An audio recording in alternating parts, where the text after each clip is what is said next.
2023년이 시작된 지가 벌써 한 달이 지났습니다. 참 세월이 빨리 지나감을 느끼게 됩니다. 저만 그런가요? 왜 다들 표정이...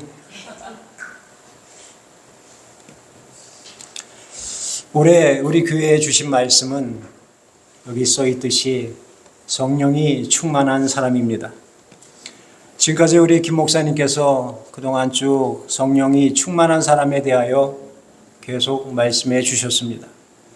그래서 저는 앞으로 우리가 성령을 따라 살 때 맺을 수 있는 성령의 9가지 열매를 가지고 여러분들과 은혜를 나누려고 합니다. 그러기에 앞서 먼저 우리가 성령을 따라 행하는 것에 대하여 먼저 은혜를 나누도록 하겠습니다.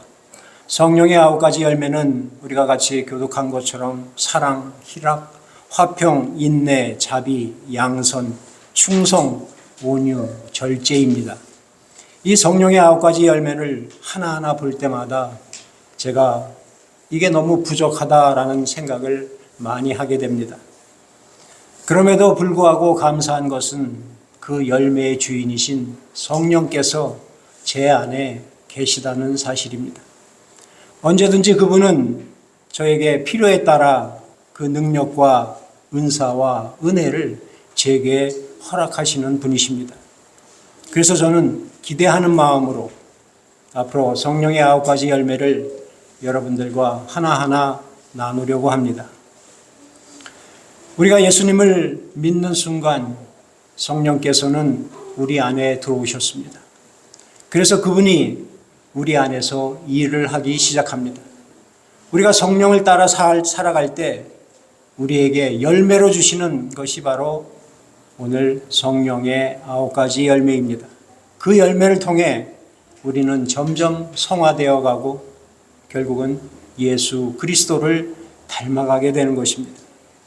그래서 성령이 내 안에 계시다는 것은 우리가 느끼고 그분이 하시는 일들을 내 안에서 의식하고 있다면 그분이 어떻게 이 9가지 열매들을 우리 안에서 갖고 나가고 계신지를 우리로 하여금 알게 하시고 보여주십니다. 그런데 중요한 것은 우리가 성령을 따라 행하는 것입니다. 우리가 성령을 따라 행하지 않으면 이 성령의 9가지 열매는 맺을 수가 없습니다. 우리가 우리 마음에 성령을 모신 것과 성령을 따라 행하는 것은 별개의 문제입니다. 마치 결혼하는 것과 결혼 생활이 다른 것과 같습니다. 결혼 생활을 잘하는 부부는 서로 사랑하게 되고 점점 시간이 갈수록 행복해질 것입니다. 그러나 결혼 생활을 잘하지 못하면 비록 결혼은 했지만 행복하지 않은 채로 서로 남남처럼 살 수도 있습니다. 마찬가지로 우리가 성령을 우리 안에 모시고 있으면 성령을 모시고 있으면서도 성령을 따라 행하지 않으면 성령과 무관한 사람이 될 수밖에 없다라는 것입니다. 우리가 성령을 따라 행하면 더 많은 사랑을 주님과 나누게 되고 또 더 많이 행복해질 것이고 더 능력 있는 일을 하게 될 것입니다. 그래서 오늘 본문 16절에 이렇게 말씀합니다. 내가 이르노니 너희는 성령을 따라 행하라. 그리하면 육체의 욕심을 이루지 아니하리라. 그렇다면 우리가 어떻게 해야 합니까? 먼저 성령의 열매를 맺기 위해 우리는 성령을 따라 행해야 합니다. 성령을 받은 우리에게는 2가지 마음이 있습니다. 우리가 구원을 받고 우리 마음에 성령을 모셨어도 우리 안에 여전히 육체의 소욕이 그대로 남아있다라는 것입니다. 그래서 2가지의 마음이 우리 안에 존재하고 있습니다. 육체의 소욕은 아담으로부터 물려받은 원죄, 우리 보통 자연인들이 가지고 있는 성품입니다. 하지만 성령의 소욕은 우리가 성령을 받을 때 하나님의 성품, 그것과 동일한 성품을 우리가 가지고 있습니다. 무한하시고 자비로우시고 변함이 없으시고 지혜로우시고 거룩하시고 의로우시고 선하시고 신실하시고 능력이 있으신 그 성품 그대로를 우리가 가지고 있습니다. 하나님께서는 우리가 구원을 받고 성령을 받을 때 우리 육체의 소욕을 거두어 가시지 않고 그대로 두시고 우리가 날마다 그 성령을 의지해서 성령을 따라 행함으로 그 육체의 소욕을 이겨나가게 하신 것입니다. 우리가 우리 안에 있는 이 두 성품이 있다는 것을 알지 못하면 때때로 우리는 실망하게 되고 좌절하게 됩니다. 내가 이제는 좀 성숙해진 줄 알았는데 어느 순간 나 자신이 아무것도 아닌 것을 발견하게 되고 더 나아가 내 속에 있는 탐심과 악함과 시기심과 이기심이 있는 것을 발견하고는 나에 대하여 실망하게 됩니다. 나뿐만 아니라 다른 사람을 대해서도 마찬가지입니다.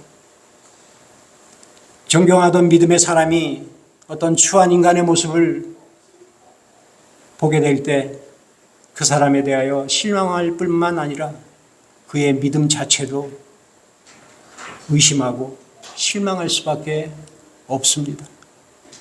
그러므로 저나 여러분이 다 이 두 성품이 우리 안에 있다라는 사실을 절대로 잊지 말아야 할 것입니다. 우리가 육체를 따라 행하면 얼마든지 추하게 되고 악하게 됩니다. 우리가 성령을 따라 행하면 얼마든지 거룩해지고 아름다워지고 선하게 된다는 것입니다. 그러니 때에 따라서 우리는 천사가 될 수도 있고 악마가 될 수도 있습니다. 로마서 7장에 보면 사도 바울도 이 두 성품 때문에 자신의 고민을 고백하고 있습니다. 내가 원하지 않는 악을 행하는데 그것은 내가 한 것이 아니라 내 안에 있는 죄성이 그것을 한 것인데 이로써 선과 악이 동시에 나한테 있다는 것이 그 사실을 사도 바울이 깨달았다고 고백을 합니다. 심지어 그는 오호라 나는 곤고한 사람이라 누가 나를 이 사망의 몸에서 건져내랴라고 탄식을 합니다. 여기서 건져낸다는 것은 구원의 문제가 아니라 자신의 육체의 소욕에서 건져주는 것을 말합니다.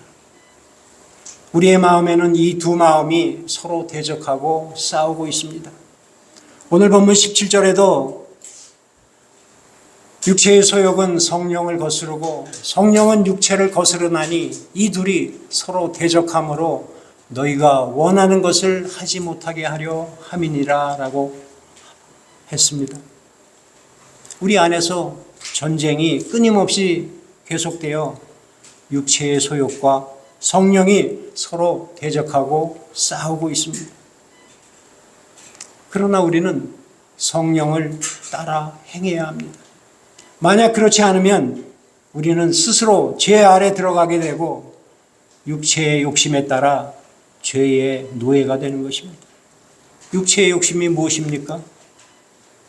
오늘 본문 19절에서 21절에 잘 기록하고 있습니다. 우리 같이 한번 읽어보겠습니다. 19절에서 21절입니다. 시작. 주의 일은 분명하니 곧 은혜와 더러운 것과 호색과 우상숭배와 원수 맺는 것과 분쟁과 시기와 분냄과 당짓는 것과 분열함과 이단과 투기와 술 취함과 방탕함이라. 또 그와 같은 것들이라. 전에 너희에게 경계한 것 같이 경계하노니 이런 일을 하는 자들은 하나님의 나라를 유업으로 받지 못할 것이요. 그렇습니다. 우리가 두려운 것은 이런 육체의 일을 행하는 사람은 하나님의 나라를 유업으로 받을 수가 없다라고 분명하게 말씀하고 계십니다. 다시 말해서 하나님 나라에서 살 수 없다라는 것입니다. 여기서 말씀하는 이런 사람은 육체의 소욕에 따라서 살아가면서도 다시 말해 죄를 짓고도 회개치 않는 사람을 말합니다. 그 죄에 계속 머물러 있는 사람, 회개하려고 하지 않는 사람, 이런 사람을 말합니다. 사람이 회개하고도 육신이 약해서 다시 또 넘어질 수도 있습니다. 그러나 근본적으로 이런 죄에 빠져서 돌아서려고 하지 않는 자는 구원받은 자라고 할 수 없고, 그런 사람은 하나님 나라에 갈 수 없다라는 것입니다. 그럼 누가 이 육체의 소욕을 이길 수 있습니까? 우리가 마음으로 결심하고 노력하면 이길 수 있습니까? 아니면 어디 조용한 곳에 기도원에 들어가서 열심히 기도하고 또 돌을 닦는다고 해서 우리 안에 있는 이런 음욕이 없어집니까? 우리 마음에 가지고 있는 이기심과 미움이 사라져 버립니까? 아닙니다. 우리가 육체의 소욕을 이길 수 있는 방법은 우리가 성령을 따라 행하는 것입니다. 육체의 소욕을 억제하려고 하는 것이 아니라 성령을 따라 살아갈 때 우리는 육체의 소욕을 이길 수 있습니다. 창세기 4장에 보면 하나님께서 가인에게 죄가 너를 원하나 너는 죄를 다스리라 라고 말씀하십니다. 그러나 가인은 이 하나님의 말씀을 듣고도 자기의 죄를 다스리지 못하고 분개하게 됩니다. 결국 살인을 저지르죠. 육체의 소욕은 우리 힘으로 다스릴 수가 없습니다. 우리가 성령을 따라 행할 때 그 육체의 소욕을 이길 수 있는 것입니다. 하나님께서는 처음부터 우리가 육신의 소욕을 이길 수 없다라는 것을 알고 계셨습니다. 우리 힘으로는 율법을 감당할 수도 또 의롭게 될 수도 없다라는 사실을 아셨습니다. 그래서 예수 그리스도를 이 땅에 보내셔서 피 흘려 죽게 하심으로 율법에서 죄에서 자유함을 주시고 그 후에도 성령을 우리에게 보내주셔서 성령이 우리 안에 거하게 해주셨습니다.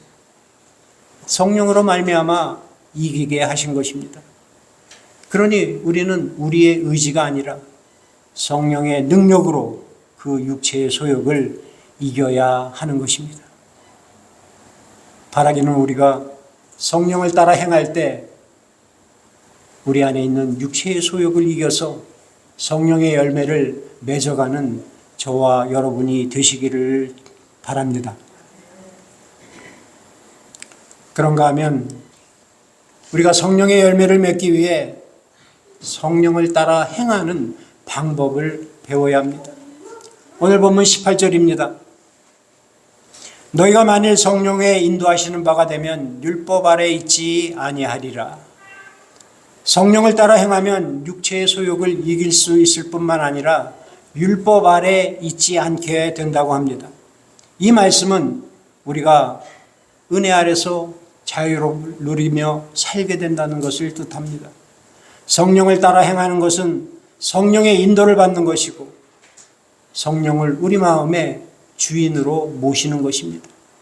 성령은 모든 지혜와 능력과 진리의 영이십니다. 그가 우리를 지혜와 능력으로 또 진리 가운데 우리를 인도해 가십니다. 그래서 성령을 따라 행한다는 것은 여러 가지가 있겠지만 몇 가지만 같이 살펴보도록 하겠습니다. 첫째로 우리는 성령께 우리 자신을 드려야 합니다. 우리가 성령께 인도하심을 받기 위해서는 우리 자신을 온전히 그분께 드려야 하는 것입니다. 여기서 드린다는 것은 어떤 문제만 맡기는 것이 아니라 우리가 가지고 있는 모든 것, 우리의 모든 문제들을 그분께 모두 내려놓는 것입니다. 우리가 성령께 우리의 인생을 온전히 맡기고 내려놓을 때 그분은 우리를 자유롭게 해주실 것입니다. 특별한 때만이 아니라 어떤 상황, 어떤 형편에 처해 있든지 항상 성령께 자신을 드려야 한다는 것입니다. 비록 내가 원하는 일을 하지 못하고 어려움에 처했다 할지라도 우리는 모든 것을 맡겨야 합니다. 때론 나에게 보잘것없는 없이 천해 보이는 일이라 할지라도 그조차도 그분께 맡겨드려야 합니다.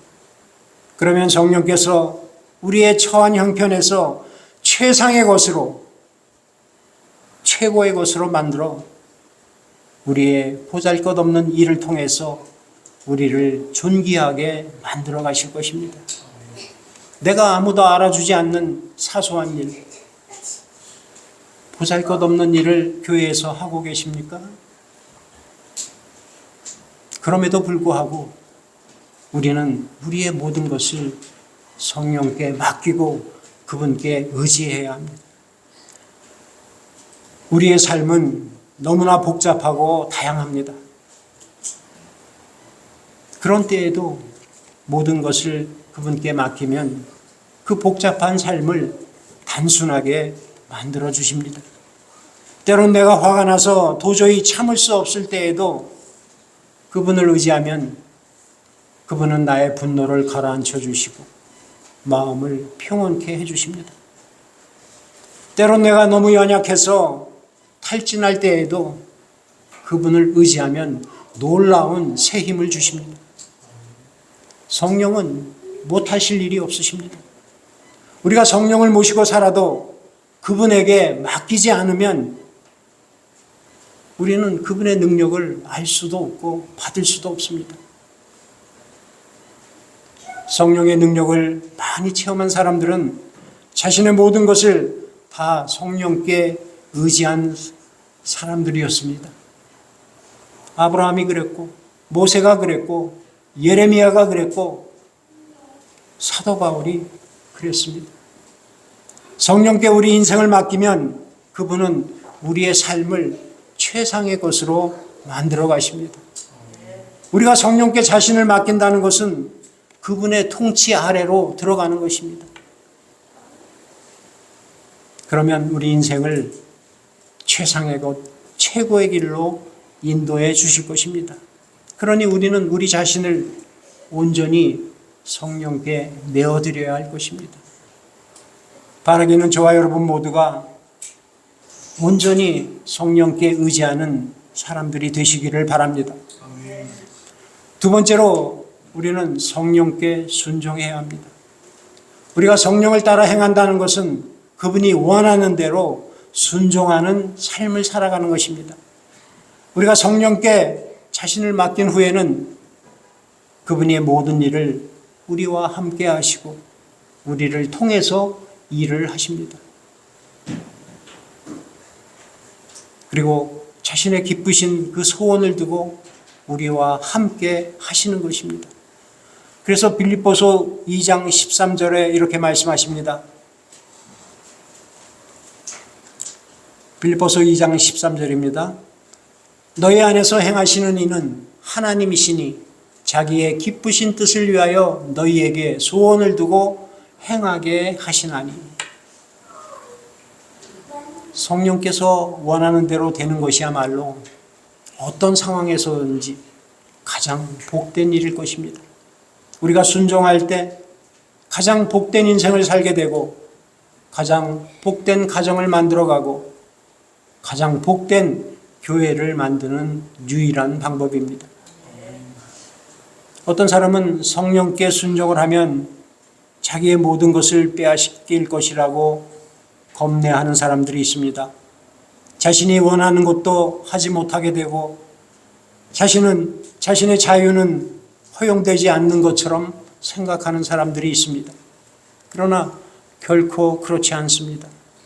여러분들은 다 자녀를 키워보셨으니 잘 이해하실 것입니다.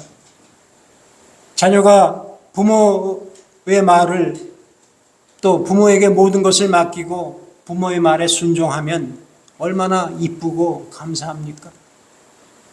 그런 자녀가 하고 싶은 것을 하나도 하지 못하게 합니까? 그런 부모는 없을 것입니다. 부모로서 나쁜 것, 잘못된 것, 위험한 것 외에는 그 모든 것들을 다 할 수 있게 해줄 것입니다. 우리가 성령께 순종할 때도 마찬가지입니다.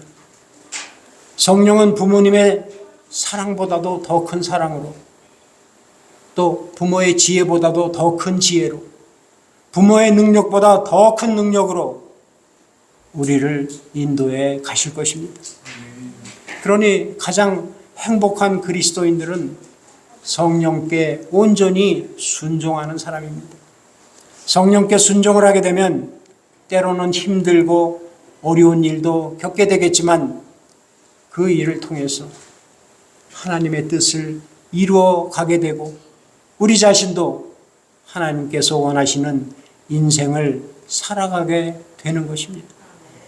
때로는 우리가 원치 않는 길, 너무나 부담스러운 길을 가게 하실 때도 있겠으나 우리가 믿고 순종하며 가다 보면 그 길이 결국은 내가 반드시 가야 할 길이요 최선의 길임을 깨닫게 될 것입니다.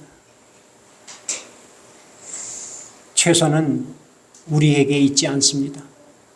최선이나 최고는 오직 하나님께 있습니다. 성령께서 우리를 어떻게 인도하시든지 순종하는 삶을 사는 사람은 복된 인생을 살아가게 됩니다. 최고의 것도 하나님께 있습니다. 그러므로 우리는 그분의 인도하심에 따라 최선이요 최고인 성령께 순종함으로써 나아가는 저와 여러분이 되시기를 바랍니다. 그런데 우리가 순종을 하기 위해서는, 그분의 뜻을 알기 위해서는 우리는 기도할 수밖에 없습니다. 성령님, 무엇을 원하십니까? 어떻게 하기를 원하십니까? 언제 하기를 원하십니까? 이 모든 것을 항상 기도로 물어보아야 한다는 것입니다. 그리고 순종할 때는 그분이 원하시는 즉시 순종을 해야 하고 지극히 작은 것부터 순종해야 합니다. 그래서 너희는 성령을 소멸치 말라라고 말씀하십니다. 성령께서 깨닫게 해주시는 것, 감동을 주실 때 바로 순종을 해야지 그것을 가지고 있다가 소멸하면 안 된다는 것입니다. 성령께 순종한다는 것은 말씀을 순종하는 것입니다. 성령의 뜻은 하나님의 말씀과 절대로 어긋남이 없습니다. 그래서 예언을 멸시치 말라라고 합니다. 예언이 무엇입니까? 하나님의 말씀, 성경 아니겠습니까? 성경은 성령께서 감동으로 주셔서 기록한 하나님의 말씀입니다. 그러니 성경 말씀대로 사는 것이 바로 성령께 순종하는 것이 되는 것입니다. 바라기는 하나님의 말씀에 순종하는 저와 여러분이 되시기를 바랍니다. 마지막으로 우리는 성령의 열매를 맺어야 합니다. 22절, 23절입니다. 우리 같이 합독하도록 하겠습니다. 22절, 23절입니다. 시작. 사랑과 희락과 화평과 오래 참음과 자비와 양선과 충성과 온유와 절제니 이 같은 것은 금지할 법이 없느니라. 아멘. 우리가 성령을 따라 행하면 이 9가지 열매를 맺게 됩니다. 성령께 자신을 의지하고 순종하다 보면 이 9가지 성령의 열매가 우리 삶 속에 자연스럽게 맺어지게 됩니다. 한번 생각해 보시기 바랍니다. 아니, 상상해 보시기 바랍니다. 이 성령의 열매들을 맺고 있는 자신의 삶을 한번 상상해 보시기 바랍니다. 얼마나 놀랍고 감사한 일입니까? 사랑과 희락과 화평의 삶이 얼마나 행복한 삶이겠습니까? 인내와 자비와 양선의 삶이 얼마나 덕스러운 삶이겠습니까? 또 온유와 충성과 절제의 삶이 얼마나 훌륭한 삶이겠습니까? 우리가 성령을 따라 행하면 이처럼 행복하고 멋진 인생을 살게 될 것입니다. 뿐만 아니라 성령을 따라 행하면 성령의 능력으로 살게 되고, 성령을 따라 행하면 지혜롭게 살게 되고, 성령을 따라 행하면 자유함을 누리게 되고, 성령을 따라 행하면 하나님께 영광을 돌리는 삶을 살게 되는 것입니다. 그렇습니다. 앞으로 우리가 이 성령의 열매를 하나하나 살펴볼 텐데, 그 열매를 맺기 위해서 반드시 먼저 우리가 해야 할 일은 성령을 따라 행해야 한다는 사실입니다. 이 사실을 잊지 마시기 바랍니다. 그래서 바라기는 성령을 따라 행함으로 성령의 9가지 열매들을 하나하나 맺어가는 저와 여러분이 되시기를 주님의 이름으로 축복하며 기도합니다.